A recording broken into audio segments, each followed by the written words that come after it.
2 साल पहले एक फिल्म बनी पद्मावती।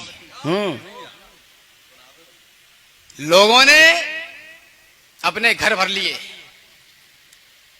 मैं 4 पंक्तियों में माता पद्मिनी जैसे पवित्र और बड़े विषय को बांधकर अपनी जिज्ञासा ठंडी नहीं करना चाहता था। मैंने एक खंड का भी लिखा, उसके हस्ताक्षर पर आप लोगों के बीच में करता हूं। सौभाग्य रहा, मेरी किस्मत अच्छी रही तो बहुत जल्दी वो किताब भी आप लोगों तक पहुंचेगी। स्वागत है।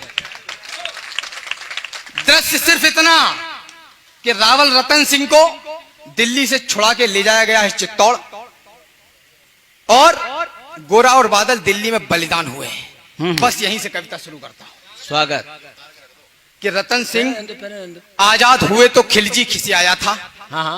घर में ही मिली पराजय के कारण वो तिल्लाया था।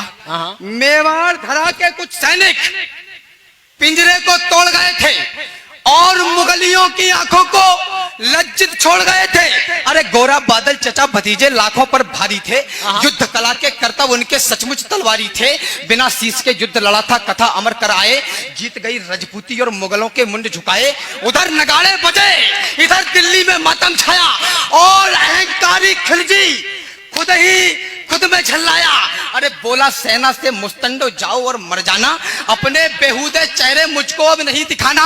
अरे दिल्ली जैसे बड़े दुर्ग की रक्षा ना कर पाई, चंद सैनिकों के हाथों घर में ही मुकी खाई। वो आजाद परिंदे से आए और उड़ा ले गए, तुम तलवार न खींच सके वो राजा छुड़ा ले गए।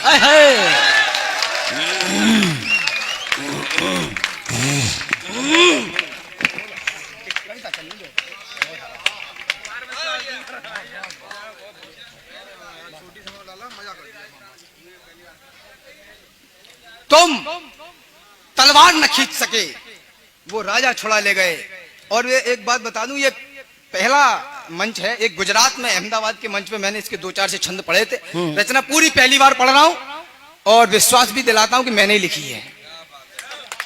चलो, पंक्तियां तो पढ़ता ये हूं। थी।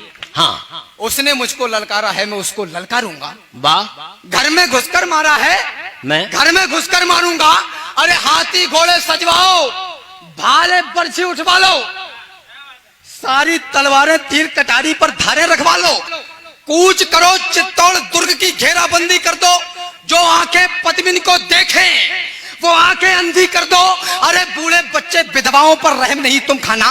वीरों से ना जीत सको तो छुपकर तीर चलाना। दबे पांव चित्तौड़ चलो तुम भनक न हो दुश्मन को।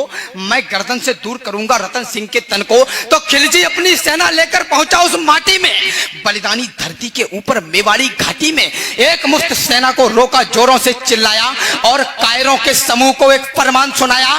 बोला सन्मुख दरवाजा तोड़ो, आगे घुस जाओ, मेवाड़ी मान पद्मिनी को मेरे सन्मुख ले आओ।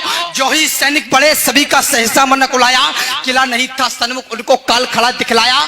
सैनिक बोले माफ करो हम अंदर ना जाएंगे, है विशाल दरवाजा इसको तोड़ नहीं पाएंगे। अरे तोड़ पाए तो महाराज हम अपना कफन चलेंगे। किले के अंदर सोए हुए मेवाड़ी सिंह मिलेंगे और सोए शेर जगेंगे तो फिर सबकी रूह हिलेगी। कितनी भी तेज भाग लेना पर दिल्ली नहीं मिलेगी। वक्त अभी झुकने का है, मेरे आका झुक जाओ। सबकी खैर चाहते हो तो बाहर ही रुक जाओ। बहुत अच्छे। वक्त अभी झुकने का है, मेरे आका झुक जाओ। सबकी खैर चाहते हो तो बाहर ही रुक जाओ। तो चित्तौड़ दुर्ग दुर्गों का राजा, पर्वत सी ऊंचाई। वाह, दादा समर्पित करता हूं आपको। स्वागत। चित्तौड़ दुर्ग दुर्गों का राजा, अंबर से ऊंचाई। पैदल घूमो तो उम्र गुजर जाए, इतनी लंबाई। लंबाई से भी विशाल थी रावल की प्रभुताई। प्रभुताई से बहुत कठिन थी पद्मिनी की ठकुराई। ठकुराई के आगे खिलजी विवश दिखाई पड़ता। किला बेच लेने वाली वह नित्य नीतियां करता, किंतु किले की उस दृढ़ता का वाह वाह क्या कहना। 8 माह तक रेत छानती रही मुगलिया सेना। जिंदाबाद।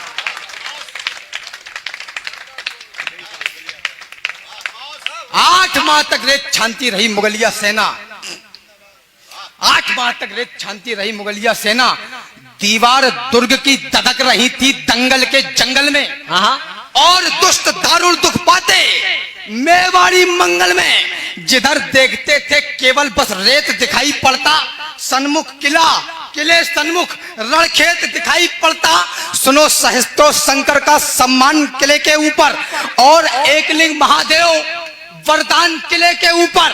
किला किलेश्वर क्या कमाल था, कुशल कमान वही था। किला किला था, केवल किला किले का नाम नहीं। जिंदाबाद।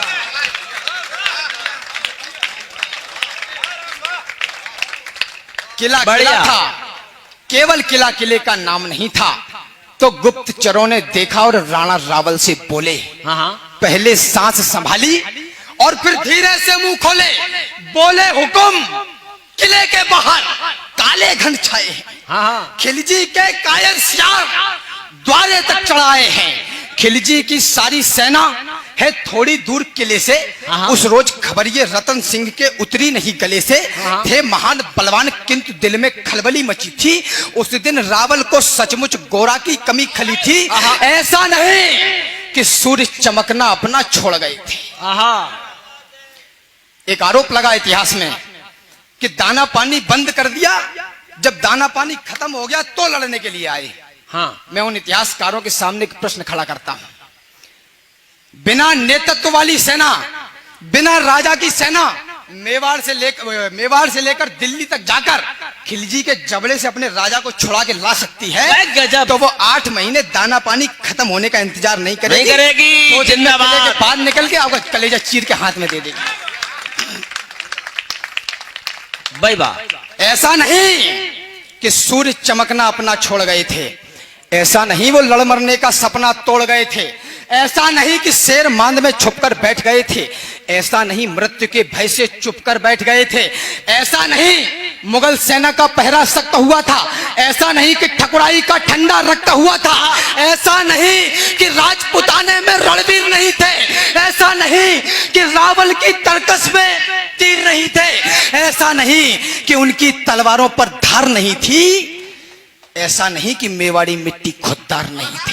गजब है यार। ऐसा नहीं कि मेवाड़ी मिट्टी खुददार नहीं थी। तर्क देता हूं, केवल एक यही भय था जो उनको रोक रहा था। हाँ हाँ, दादा सुनना, स्वागत। केवल एक यही भय था जो उनको रोक रहा था। मानवता का रक्त बहेगा ये डर टोक रहा था। हाँ पर्वत और युद्ध के किस्से और वैश्या का मुख, हाँ, हाँ, वो तो आक्रांता थे, उन्हें कहां दया क्षमा शील, क्या वो तो बस पेट भरो, चाहे बकरा काटो चाहे ऊंट। केवल एक यही भय था जो उनको रोक रहा था। मानवता का रक्त बहेगा ये डर टोक रहा था।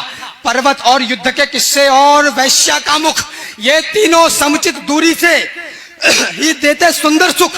कथा युद्ध की सुनने में रमणीक लगा करती है, मगर समर्थल में सोणित की धार बहा करती है। बच्चे अनाथ होते हैं, बहुएं विधवा हो जाती हैं, तभी युद्ध की असली सूरत मित्र नजर आती है। तो यही सोचते थे रावल की अगर लड़ाई होगी तो ये सच है दुनिया में अपनी ठकुराई होगी, अपनी ठकुराई होगी तो हर जगह बड़ाई होगी, और बड़ाई की कीमत सचमुच योद्धा ही होगी। खिलजी की सेना में है जितने भी लड़ने वाले, उनमें से ज्यादातर है भारत के रहने वाले, और भारत के रहने वालों से हरगिज नहीं लड़ेंगे जब तक युद्ध टले टालेंगे, तत्पश्चात लड़ेंगे। बहुत अच्छे, जिंदाबाद बेटे, कमाल वाला तर्क, वाह। जब तक युद्ध टले टालेंगे तत्पश्चात लड़ेंगे, जब तक युद्ध टले टालेंगे तत्पश्चात लड़ेंगे।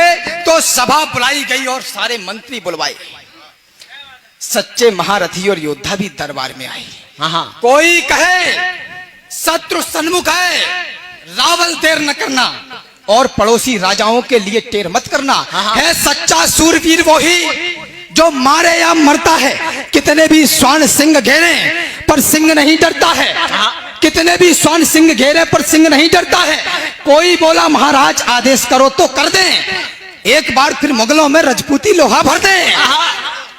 मौत वो नहीं, मृत्यु वो नहीं जो हमको अपने संग लेकर जाए, मृत्यु वो नहीं जो शरीर से प्राण अलग कर जाए, मृत्यु वो नहीं जो भय का कोई उन्माद उठाए, मृत्यु वो नहीं जो जीवन जीने में आड़े आए, मृत्यु वही जब हम विपरीत परिस्थिति से डर जाएं, मृत्यु तभी जब कहीं हमारा स्वाभिमान मर जाए।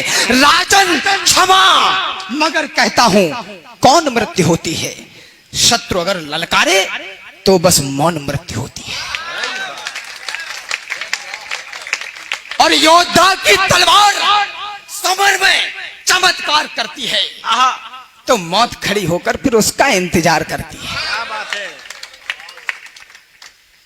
रावल बोले, चट्टानी योद्धाओं शस्त्र संभालो, करो भुजाली गर्म और फिर दोहरी धार लगा लो। माना दुश्मन अधिक हो और हम सब संख्या में कम हैं, किंतु विजय या वीर गति चुन लेने में क्या गम है। चलो खिलजियों की अंतिम अरदास मिटाकर आए, चलो समर में योद्धाई की आग लगाकर आए, चलो समंदर में चलकर तूफानों से टकराएं, चलो उन्हें योद्धाई वाला खेल खिलाकर आए, चलो बता दें युद्ध उन्हें कैसे जीते जाते हैं।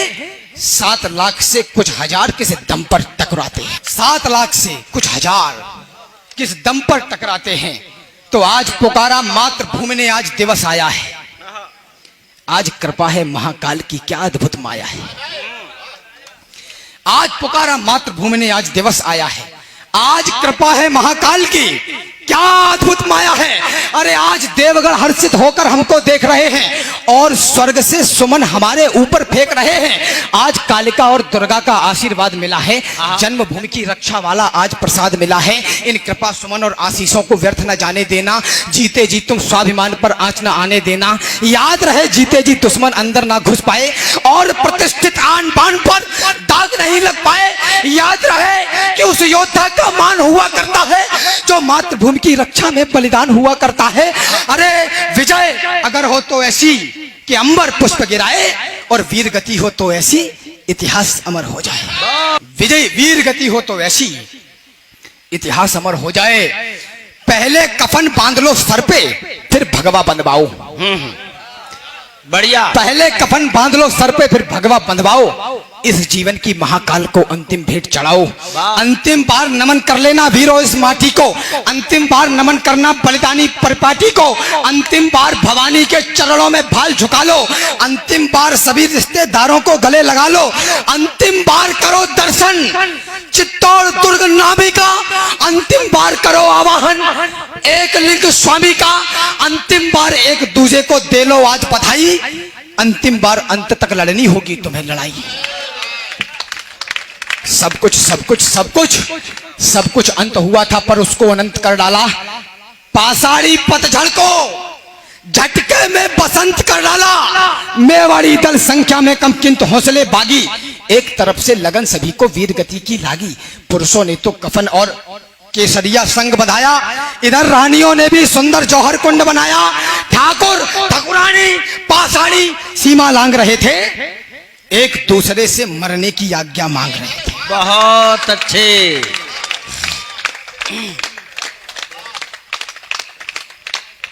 ठाकुर ठाकुरानी पाषाणी सीमा लांग रहे थे, एक दूसरे से मरने की आज्ञा मांग रहे थे। तो योद्धाओं ने शस्त्र संभाले, जीन धरी घोड़ों पर। बलिदान की पराकाष्ठा क्या हो सकती है। स्वागत। योद्धाओं ने शस्त्र संभाले, जीन धरी घोड़ों पर, माथे पर माटी लगवाकर हुई होड़ हो। योद्धाओं ने शस्त्र संभाले, जीन धरी घोड़ों पे, माथे पर माटी लगवाकर हुई होड़। होड़ों से होड़ लग गई सबसे पहले दुश्मन, होड़ लग गई सबसे पहले।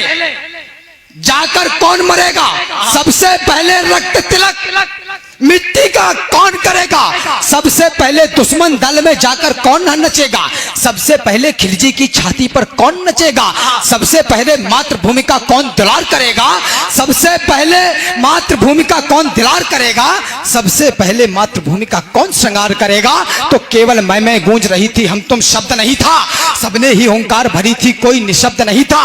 सारे महारथी और योद्धा पैदल घोड़े वाले, कुछ तो केवल 13-14 के प्यारे मत वाले, कुछ की दाढ़ी बड़ी हुई थी पर तलवार लिए थे, बढ़ती उम्र दिखती थी पर मूंछ पे धार दिए थे, कुछ तो पहले से घायल थे लेकिन खड़े हुए थे, मातृभूमि की रक्षा में मरने को अड़े हुए थे।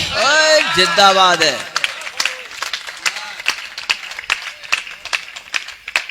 दृश्य देखकर रावल की आंखों में पानी आया। ज्ञान चाहता हूं। दृश्य दृश्य देखकर रावल की आंखों में पानी आया। बहुत प्रयास किया तब जाकर शब्द कोई मिल पाया। द्रवित हृदय और गर्वित स्वर से फूटे शब्द पुहारे, जैसे कोई पिता पुत्र को अंतिम बार पुकारे। जैसे खुद भगवान भक्ति पर मनहारे, ऐसे रावल खड़े हुए थे अपनी बाह पसारे। अरे जिंदाबाद है यार, लूट लिया। योद्धाओं, भाई वाह, अभिनंदन, कमाल, जय जयकार हो। जैसे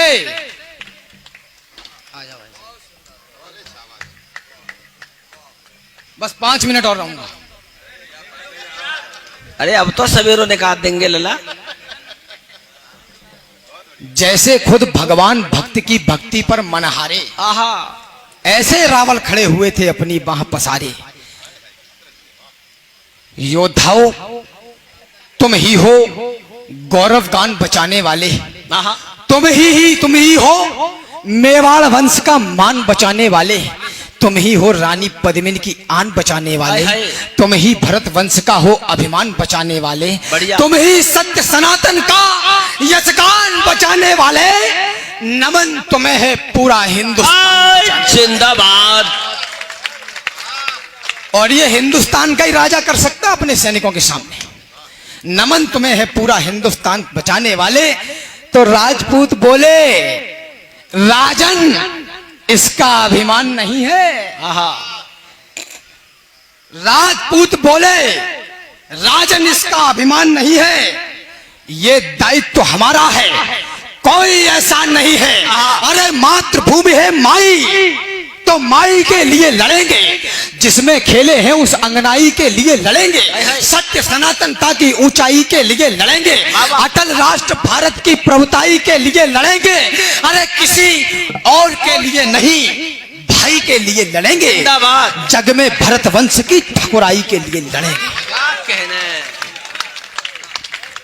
कल का सूरज चढ़ते ही आरंभ कीजिए राजन, एक लिंग की शपथ, युद्ध प्रारंभ कीजिए राजन। कल का सूरज देखेगा इन दिल वालों का जलवा, लाखों से लड़ने वाले माँ के लालों का जलवा। कल का सूरज अंत दिवस, कल का रण उत्सव होगा, तलवारें नंगी नाचेंगी। भीषण उत्सव होगा, कल यदि काल स्वयं आया तो उससे ताल भरेंगे। इस माटी के लाल रंग को गाढ़ा लाल करेंगे।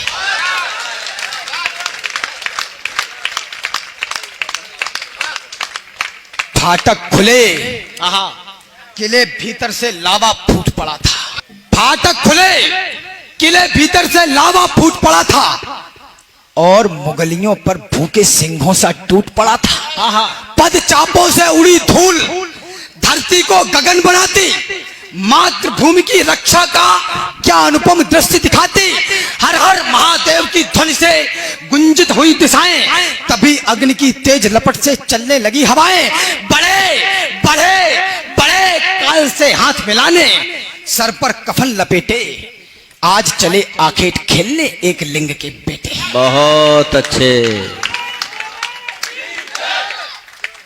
आज चले आखेट खेलने एक लिंग के बेटे।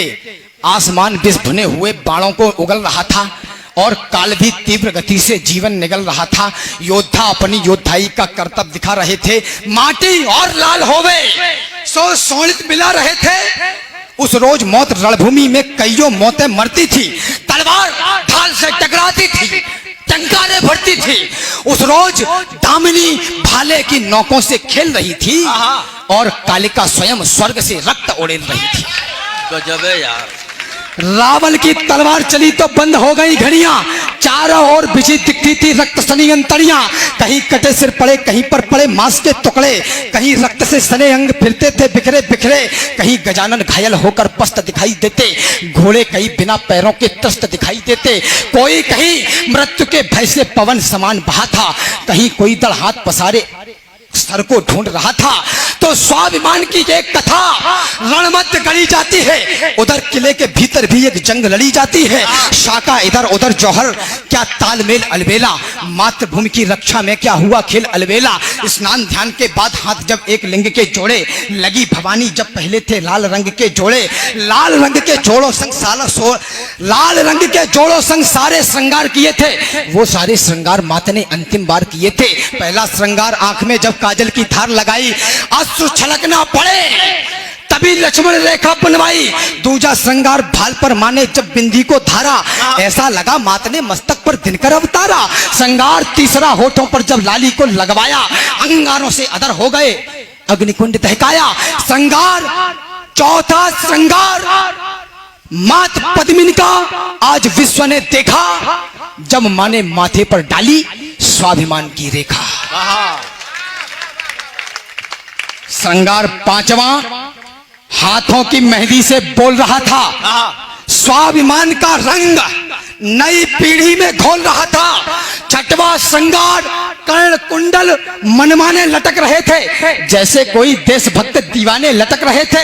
श्रृंगार सातवां नथनी क्या मर्यादा धार रही थी, उसके आगे पवित्रता भी खुद को हार रही थी। उसके आगे पवित्रता भी खुद को हार रही थी। श्रृंगार आठवां स्वाभिमान की रेखा ढांक रहा था और मर्यादा के दर्शन को बाहर झांक रहा था। क्या कहना है, बढ़िया, जय जयकार। श्रृंगार आठवां स्वाभिमान की रेखा ढांक रहा था और मर्यादा के दर्शन को थोड़ा झांक रहा था। तो सजी पद्मिनी माता संग 16,000 दीवानी, सजी पद्मिनी माता संग 16,000 दीवानी। तभी हवाएं लगी बोलने जय जय मात भवानी। चली आज अलौकिक ढंग से चित्तौड़ी ठकुरानी, चली आज आकाश छेदने स्वयं पद्मिनी रानी। अब तक रण में राजपुतानी खेल आपने देखा, लेकिन नहीं भुलाया जा सकता जौहर का लेखा। नहीं भुलाया जा सकता बलिदानी ज्वालाओं को, नहीं भुलाया जा सकता 16,000 माओं को, नहीं भुलाई जा सकती कन्याओं की अटखेली, नहीं भुलाई जा सकती वो दुल्हन नई नवेली, नहीं भुलाई जा सकती वो गर्भवती योद्धानी, नहीं भुलाई जा सकते है कभी पद्मिनी रानी। जिंदाबाद।